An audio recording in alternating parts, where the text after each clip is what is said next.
en direct. Notre talk show en forme de revue de la semaine se poursuit avec notre invité politique ce soir, Magali Picard, présidente de la FTQ. Magali, la FTQ, c'est la Fédération des travailleurs et travailleuses du Québec. C'est la plus importante centrale syndicale au Québec. La FTQ représente plus de 44 %. Oui, Rachel Chagnon. Je suis là.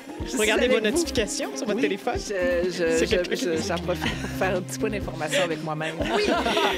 Prenez des notes dans la revue de la semaine de Jean-Philippe Cipriani. Magali, 44 % des travailleurs syndiqués du Québec sont membres de la FTQ. C'est plus de 600 000 personnes. Bienvenue parmi nous, officiellement. Merci. Alors, on vous accueille aujourd'hui à la veille du déclenchement des élections fédérales. On va en parler avec vous. Et alors que vous avez été très présente dans l'actualité tout au long de la semaine, parce que vous avez réagi au fameux projet de loi 89 du gouvernement de la CAQ qui vise à limiter le droit de grève, ça a brassé avec le ministre Boulay. Vous avez aussi réagi à la démission mercredi d'Éric Boisjoli, le directeur général de la FTQ Construction, qui est affilié à la FTQ, qui, rappelons-le, a été visé par des révélations du Journal de Montréal pour des dépenses inconsidérées. Bref, vous avez manifesté aujourd'hui devant le siège social d'Hydro-Québec. C'est le bureau du premier ministre qui est là aussi sur le boulevard René Lévesque. D'ailleurs, ça partait devant l'édifice d'Hydro-Québec et la marche se terminait devant le bureau du premier ministre. Qu'est-ce que vous êtes allé faire là? Bien, écoutez, soutenir, et plus que soutenir, j'ai envie de dire, parce que je pense que même si, je pense pas, je suis convaincue que même si j'étais pas la présidente de la FTQ, j'y aurais été quand même. C'est assez inconcevable. Hein? Le projet de loi 69, ce que c'est l'ouverture de la privatisation de notre plus grande richesse au Québec, de notre vache à lait, ni plus ni moins. Là. Quand on parle d'éducation, lorsqu'on parle de santé, qu'on pense à n'importe quel filet social qu'on a au Québec, d'où vient cet argent-là? En grande partie au Québec, c'est grâce à quand on pense à nos revenus. C'est assez incroyable que le gouvernement de la CAQ décide de laisser une partie de cette richesse-là à l'entreprise privée. Pourquoi on fait ça? Pourquoi on fait ça? Et là, on nous dit, on va avoir besoin d'argent avec le plan Hydro 2035. Marie-Louise, vous savez, si vous voulez construire un deuxième étage à votre maison, vous pouvez aller chercher un prêt à la banque puis aller chercher du financement. Vous n'êtes pas obligé de vendre la chambre de vos enfants. Et là, le gouvernement, ce qu'il est en train de faire, c'est de vendre notre héritage. C'est épouvantable. Mais on sait que c'est un gouvernement de comptables et qui sont très influencés, puis on le voit aussi avec le projet de loi 89, que j'imagine on va parler également, mais qui sont très influencés par le patronat, pour le 1 % de riches. Alors là, tranquillement, on a une campagne de démolition de la part du gouvernement actuel. Ce qu'on appelle l'État-providence, en fait. Carrément, carrément. Puis si on ne se lève pas debout maintenant, tantôt, il va être trop tard. Alors là, on essaie de faire diversion en disant que je suis très méchante là, et que j'appelle les gens à la violence, ce qui est tellement loin de mes valeurs. Là, vous allez loin parce qu'on va venir à ces déclarations du ministre Boulay. Là. Ben oui. C'est pas tout le monde qui est au courant dans les détails. Pas tout le monde sait que je suis méchante. Vous êtes parti, là. Parlons de la démission d'Éric Boisjoli, peut-être d'abord, qui survient quelques semaines après les révélations du bureau d'enquête du Journal de Montréal, dont les journalistes ont révélé plusieurs dépenses étonnantes, Magali, effectuées par la direction de la FTQ Construction, à même les cotisations syndicales. Une soirée arrosée qui a coûté plus de 4 500 $ aux travailleurs syndiqués, avec notamment du scotch à 55 $ le verre. Hein?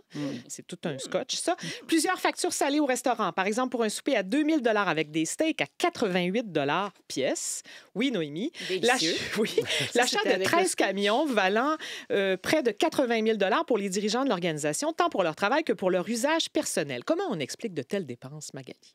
On vient d'une culture. Hein? La FTQ Construction, c'est pas d'hier. On a nommé des noms tantôt de la commission Charbonneau, puis Sonia Lebel, puis tout ça. On se rappelle ce qu'on a vécu il y a plus de 10 ans maintenant. C'est un secteur où ils sont très près des entreprises avec lesquelles ils travaillent. Donc, il y a eu des mauvaises pratiques au fil des ans. Oui, mais là, c'est récent. Oui, mais c'est là que je vais en venir. Ça date pas de l'époque de la commission Charbonneau. Mais je ne vous cacherai pas, Marie-Louise, que lorsqu'on parle d'une facture de 4 000 $ pour 20 personnes qui sont en congrès, puis je ne fais rien pour redorer l'image là, mais il y a 15 ans, ça aurait été une facture pour 3-4 personnes. Il y a quand même tout un travail qui a été fait. Par contre, on n'est pas encore... Non, mais je le dis... Le scotch à 55 $, il me semble qu'on ne peut pas défendre ça. On pourrait prendre une petite bière. Je ne peux pas défendre ça. C'est ça. Ce que, toutefois, je dois dire, c'est qu'avant même que ça devienne public, là, l'équipe en place, incluant le directeur général, Éric Boisjoli, avait décidé de dire, écoutez, on a besoin d'avoir un cadre, une politique claire, parce que c'est difficile quand tu arrives dans un poste puis que tu es en train de faire du gros ménage. Puis c'est ça qui se passe à la FTQ Construction, du gros ménage. bien, il faut que tu aies aussi les outils qu'il faut pour être capable de dire non, ça, c'est plus acceptable, ça, oui, mais pourquoi ça fait 15 ans? Quels outils? Il me semble que le mot d'ordre est simple. On limite les dépenses, on en surveille. A tous. Vous savez, là, à la FTQ, nous, c'est des per diem. Hein? Fait que tu peux t'acheter un scotch à 55$ puis un filet mignon à 88$, mais si ton souper, c'est 37,50$, tu vas te le payer de ta poche, la différence. Les organisations ont ce genre. Au gouvernement du Canada, moi, je viens de là, on est la même chose, un per diem. Donc, il y a des politiques. Oui, mais... base. Mais pas à la FTQ Construction. Non, mais là, c'est l'est parce qu'ils ont eux-mêmes été voir la firme Raymond Chabot, Grant Thornton, puis ils ont dit, écoutez, faites un audit complet de tous nos comptes de dépenses, de nos pratiques. Après les révélations du journal?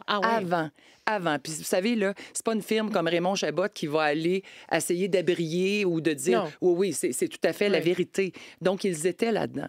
Moi, je veux pas défendre personne. On le sait que c'est indéfendable, puis on le sait que pour le commun des mortels là, qui regardent ça, ils se disent, voyons, ça n'a pas de maudit bon sens. Pourquoi il y a des Qui a de la misère à payer son épicerie, là, puis qui se bien prive sûr, de viande puis d'alcool parce que c'est trop cher. Exact. Mais pourquoi il a démissionné, Éric Boisjoli, alors? Parce que c'est extrêmement lourd ce qui se passe, puis effectivement, c'est difficile. Mais moi, je dois vous confesser, je devrais pas le faire parce qu'on me dit, arrête de te défendre. Je défends pas.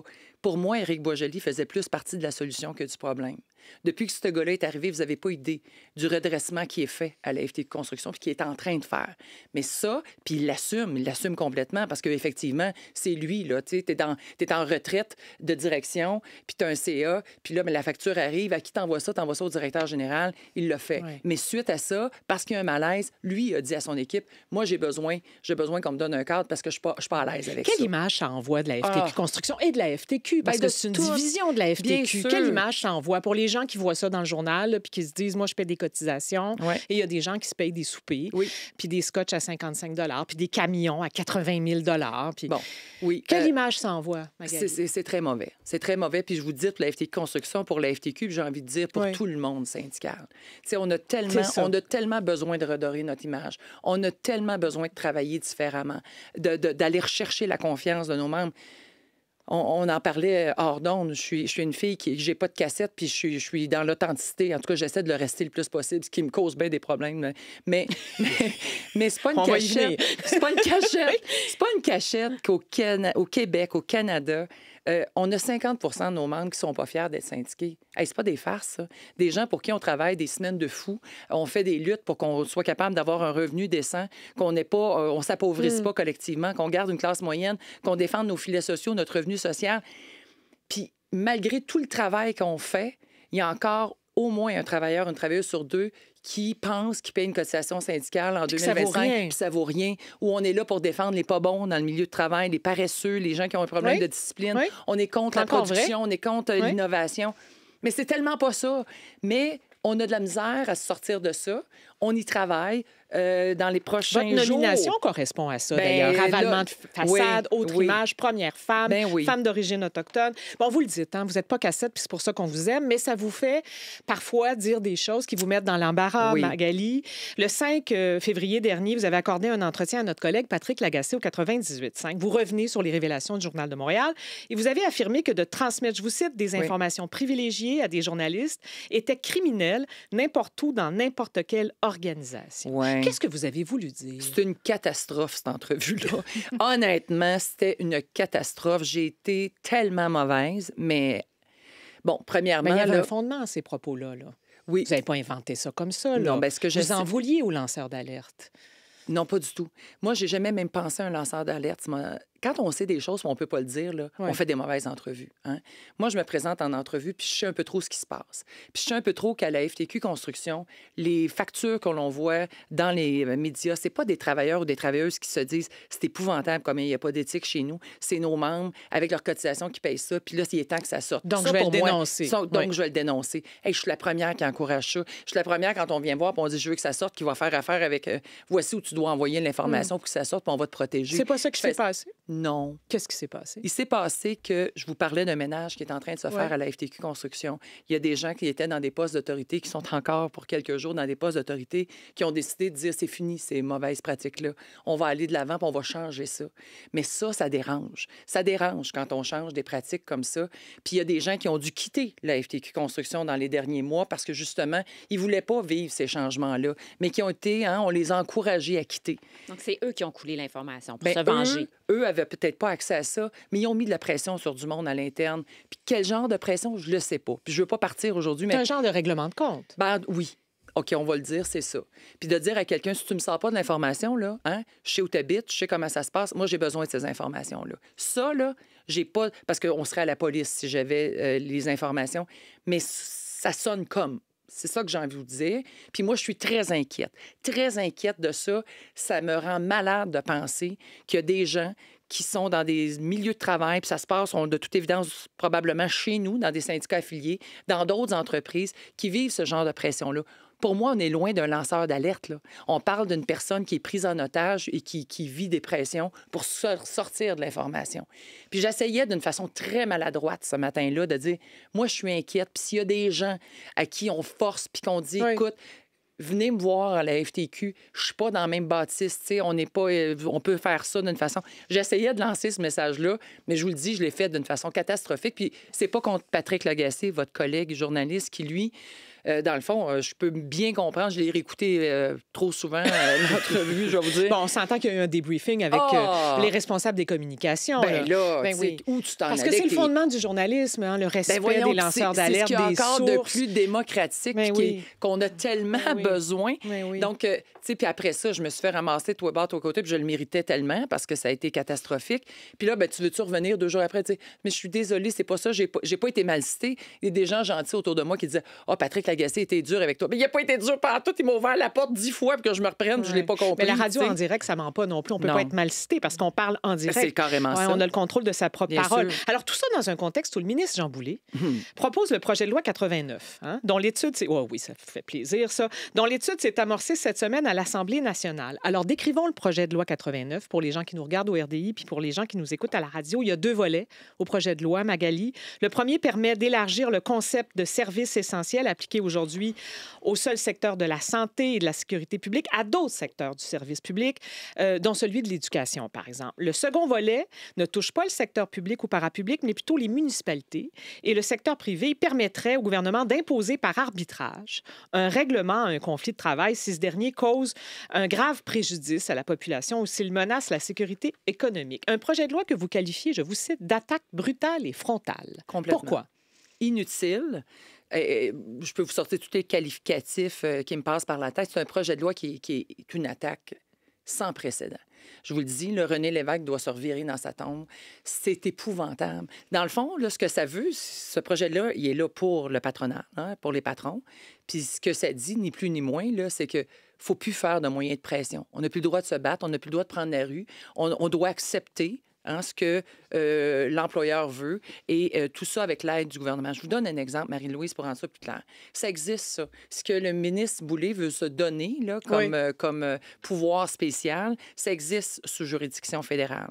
Puis, il essaie de faire croire à la population que s'il se donne ça comme moyen, bien, il le fait d'ailleurs pour la population. Vous avez vu le titre accrocheur là, du PL 89 de ce projet de loi-là. C'est pour enlever à la population, leur donner leur droit de participer à une vie sociale. En tout cas, bon. Ce qui se passe dans les faits, c'est que lorsque ça arrive, ça, puis que l'employeur sait que si je négocie pas, si j'amène des reculs épouvantables, si je me présente en négociation puis je m'assois sur mes 2 mains et que j'amène des reculs puis des offres d'augmentation statutaire ridicules, je n'ai qu'à ne pas bouger jusqu'à ce que la partie qui négocie dise, bien là, écoutez, ça n'a pas de maudit bon sens, les reculs qui sont là, puis vous voulez enlever le régime de pension, puis vous voulez faire ci, ça. Alors, on n'a pas d'autre choix que d'aller chercher un vote de grève. On prend la rue et là, la pression n'est plus sur l'employeur. La pression devient sur le gouvernement. Là, on dit au ministre, écoutez, ça n'a pas de maudit bon sens. Nos ports, nos douanes, le rail et les Postes Canada. Il n'y a rien qui fonctionne. Il n'y a plus rien qui fonctionne. Oui. Vous devez aller de l'avant avec une loi spéciale. Vous devez aller de l'avant avec l'arbitrage. Et là, qu'est-ce qui se passe? Bien, on nomme un arbitre. Oui, on nomme un arbitre qui arrive, qui regarde ça. Puis qu'est-ce qu'il fait, l'arbitre? On l'a, l'exemple du passé. Il regarde ce qui se passe. Vous offrez quoi, ces reculs-là? Oui, tous ces reculs-là, le syndicat, vous demandez beaucoup, vous êtes là. Puis à la fin, il tranche. Il tranche comment? Bien, il tranche habituellement en 2. Sauf qu'on est tellement de mauvaise foi avec le point de départ qu'on se retrouve avec des augmentations statutaires en bas du coût de la vie où les gens sont même pas capables. Ils s'appauvrissent de négociation en négociation. Ils perdent des droits acquis. C'est ça qui se passe.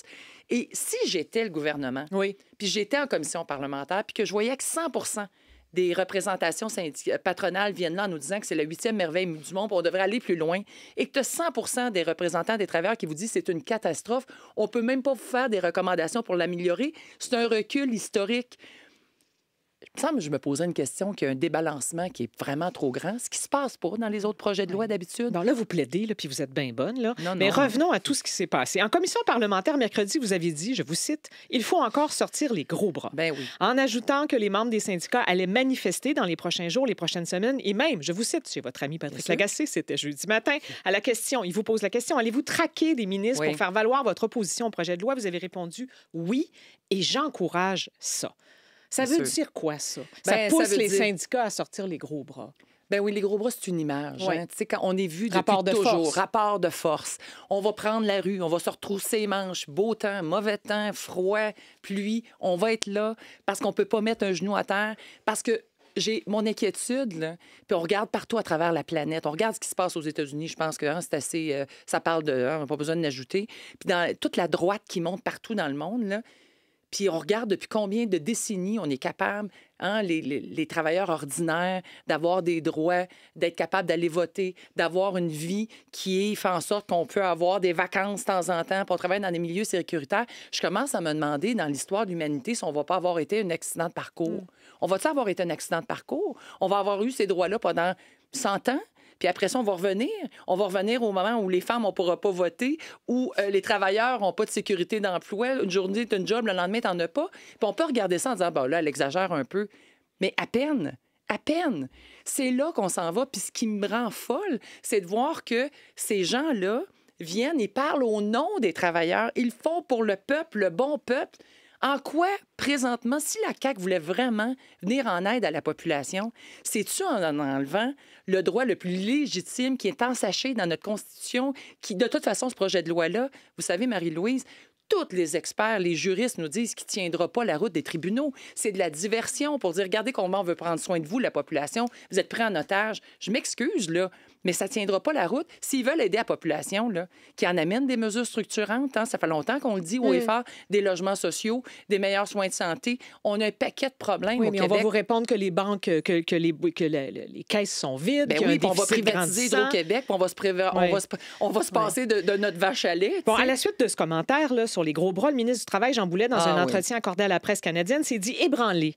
Il a dit qu'il perçoit, je le cite, des sentiments de peur des personnes qui peuvent être autour de lui. Vous le croyez pas? Ben voyons donc. Là, Marie-Lou, franchement, là. On est à Marie-Lou. Marie-Lou, oui, j'ai pas dit Marie-Lou. Non, mais excusez. Il manquait le oui. Ah, ça se peut, je manque de souffle. Je manque de souffle. Non, je suis pas dans le Marie-Lou. Pourquoi établir ce rapport de force? Vous parlez de gros bras, lui, il dit qu'il se sent menacé. C'est de la diversion. Il veut devenir la grande victime. Il y a déjà une ministre au Québec qui a vécu ça aussi. Puis honnêtement, à l'époque, les manifestations étaient épouvantables. Les gens allaient manifester devant son domicile, à son épicerie. C'était ridicule. C'est pas de ça dont on parle. On est plus intelligent que ça. Là. Vous n'irez pas manifester devant sa maison. Ben là. Non, voyons donc. Puis ni auprès de sa famille. On parle de son agenda de ministre. Alors, lorsqu'il va se présenter pour annoncer la bonne nouvelle un peu partout, ben, vous savez, il se plaint beaucoup qu'il n'a pas été capable de venir à la Chambre de commerce de Montréal dû à la manifestation, puis qu'ils ont dû mettre fin, là, de toute façon, elle n'a jamais eu lieu. Là. Elle n'a pas pu avoir lieu. Mais c'est drôle, ça, c'était une rencontre, venez parler au Conseil du patronat.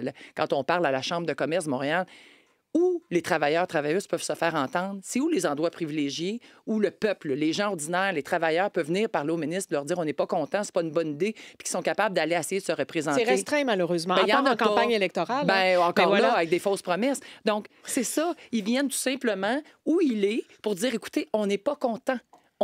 Vous nous ferez pas ça. Le droit de manifester existe encore. Hein? Selon l'éditorialiste en chef de la presse, Stéphanie Gramont, je la cite dans un texte paru le 19 mars. Elle écrit « Le projet de loi est une réponse à l'explosion des conflits de travail au Québec, qui représente désormais 90 % de l'ensemble des arrêts à travers le Canada.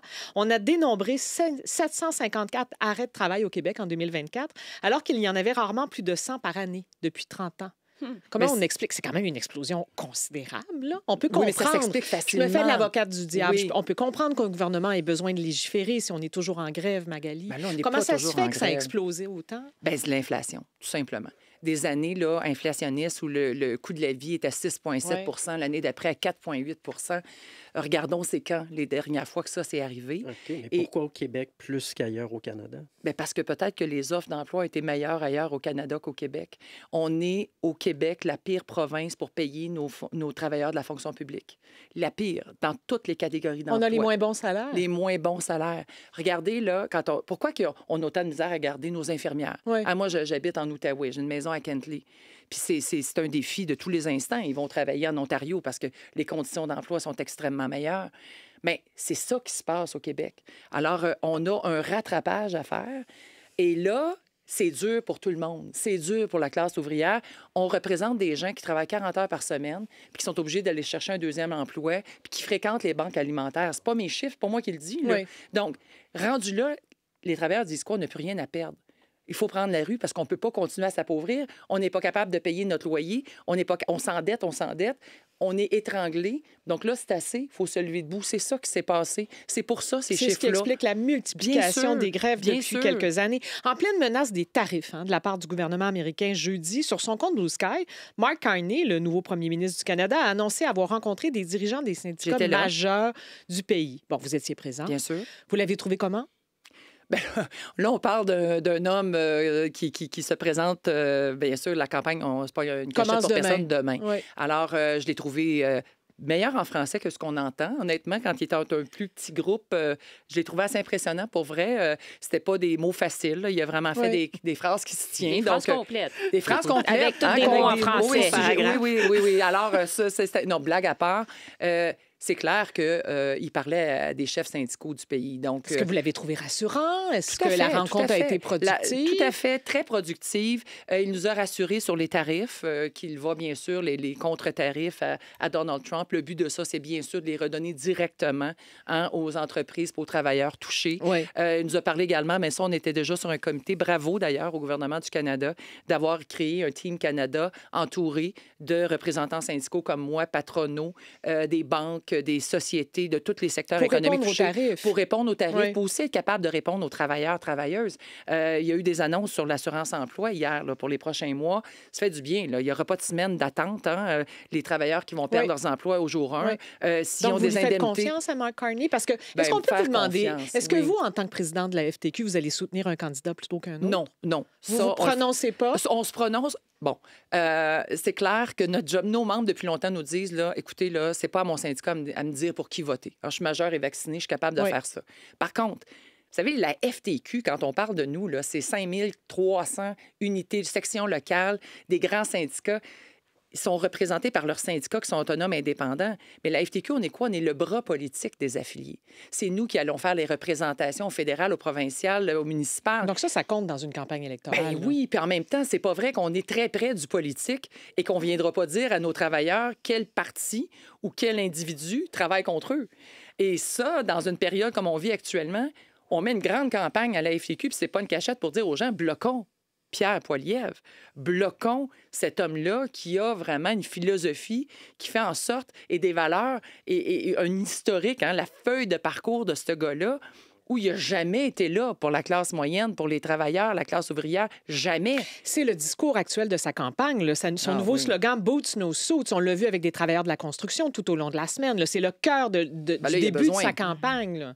Vous savez, Marie-Louise... Oui. Non, je le crois pas. Je le crois absolument pas. Puis c'est drôle, quand il était à 40 des intentions de vote, il ne communiquait pas avec les syndicats. Et là, moi, j'ai eu un appel, puis je veux être poli, parce que ça a été un appel tout à fait correct avec Pierre Paulus. Et Pierre Paulus, bien sûr, vous le connaissez, député au Québec, conservateur, qui me dit, bon, on ne s'est jamais parlé là, depuis 2 ans et demi que je suis à la FTQ, qui me dit, écoutez, je ne paye pas pour vous convaincre. Bien, je dis merci, parce que, bon, tu sais, on se comprend, là, on se respecte, c'est un homme de politique, mais il me dit, mon chef veut que vous sachiez qu'on s'engage à ne pas toucher à la Formule 1, on s'engage à ne pas toucher au crédit de travailleurs du Fonds de solidarité. C'est d'excellente nouvelle, mais Pourquoi tout d'un coup? Hein? Pourquoi tout d'un coup, là, alors que les votes sont moins, les intentions de vote sont moins bonnes, qu'on veut nous faire des promesses comme celle-là, parce qu'ils les avaient enlevées, il faut se rappeler, là, hein? Avant la perte de l'élection, le 19 octobre 2015, ce gouvernement-là avait changé la pension de vieillesse de 65 à 67 ans, avait enlevé le crédit de travail aux travailleurs, crédit fiscal. Sous Stephen Harper. Sous Stephen Harper, mais avec Pierre Poilievre. Pierre Poilievre qui a toujours été très actif et qui a vraiment fait la promotion des projets de loi anti-travailleurs, voté plus de 700 fois pour des projets de loi anti-travailleurs dans son histoire. Bon, puis on va terminer là-dessus, je vous donne quelques secondes pour répondre. Le représentant politique qui est le plus proche des travailleurs, ce serait Jack Meeting. Bien sûr. Oui, mais il est à quoi, 10-11 dans les intentions de vote à l'heure actuelle? Oui, puis c'est un homme que j'aime d'amour, là, mais de toute évidence, c'est pas, malheureusement, à part dans la circonscription d'Alexandre Boulris, c'est pas Jack Mead qui va bloquer Pierre Poilievre. Donc, il faut faire un vote intelligent, stratégique. Et actuellement, je pense, faut aller voter. Ça, c'est une chose qui est certaine. Ça, c'est très important. Bien sûr, tant qu'on vit en démocratie, c'est un droit fondamental et un devoir fondamental. Pour réagir à cet entretien et pour répondre à la question est un peu baveuse, si vous nous permettrez, les syndicats sont-ils encore en mesure de défendre les travailleurs? Tout peut arriver à @radiocanada.ca. Vous cliquez sur la bulle de conversation associée à notre émission sur l'application audio. Magali Picard, merci d'être avec nous ce soir. Merci.